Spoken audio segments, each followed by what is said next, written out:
ఆఫీసే life, లైఫే office ఇలా బతికేవారు బోలెడు మంది. కెరియర్ ని స్ట్రాంగ్ గా చేసుకునేందుకు నానా పాటలు పడుతూ ఉంటారు. అలాంటోళ్ళు కొన్ని రూల్స్ ఫాలో అయితే లైఫ్ బిందాస్ అంటున్నారు ఎక్స్పర్ట్స్. వర్క్ తో పాటు బిహేవియర్ పై చాలా జాగ్రత్తలు తీసుకోవాలని సజెస్ట్ చేస్తున్నారు.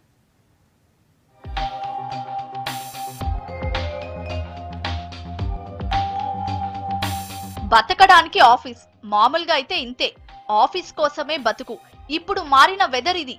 మరి లైఫ్ ని లీడ్ చేస్తున్న ఆఫీస్ లో ఎలా ఉండాలి? ఎలా పడితే అలా ఉంటే పోలే అనుకుంటే ఉద్యోగం ఊడిపోద్ది.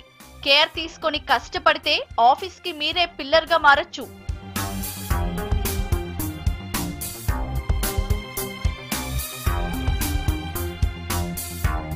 లైఫ్ లో లైఫ్ లేకుండా పోతోంది. అంతా ఆఫీస్ వర్కే ఆక్రమించేస్తోంది.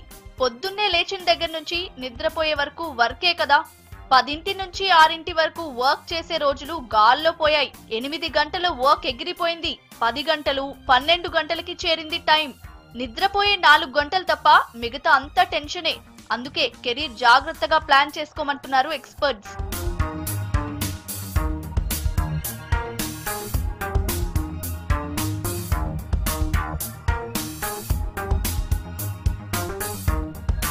ఆఫీస్ లో కోసారి ఎంటర్ అయితే మేనర్స్ లేనోళ్లు బోలెడు మంది కనిపిస్తారు.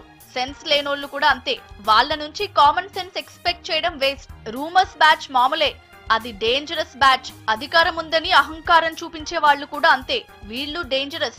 అమాయకంగా తప్పులు చేసి మిగతా వాళ్ళని కూడా ముంచేసే వాళ్ళు ఉంటారు.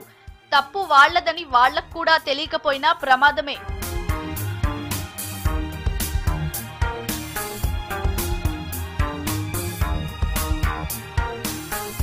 గేట్ లోకి ఎంటర్ అయ్యే ముందు ఇంటి దగ్గర ఇరిటేషన్లన్నీ వదిలేస్తే మంచిది. లోపలికెళ్ళాక వర్కే నీకు మెయిన్ అవ్వాలి. టైం దొరికింది కదా అని పిచ్చాపాటి కబుర్లు చెప్పడం మామూలే, మంచిదే కూడా. కానీ ఎక్కువ టైం కాకుండా చూసుకుంటే బెటర్. ఈగో ఎవరికైనా ఉండొచ్చు, మీ ఒక్కరికే ఉందనుకుంటే ఓ స్టెప్ పడిపోయినట్లే. కొలీగ్స్ నచ్చచ్చు, నచ్చకపోవచ్చు. ఫ్రెండ్షిప్పే బెస్ట్ ఆప్షన్. మరీ ఆఫీస్ కోసం ఆర్టిఫిషియల్ గా బతికేకుండా కొన్ని విషయాల్లో మీ ఇష్టాలకు కూడా ఇంపార్టెన్స్ ఇస్తూ వెళ్ళండి. మీ రూట్ రైట్ అయితే అందరూ మీ వెంటే రావచ్చు.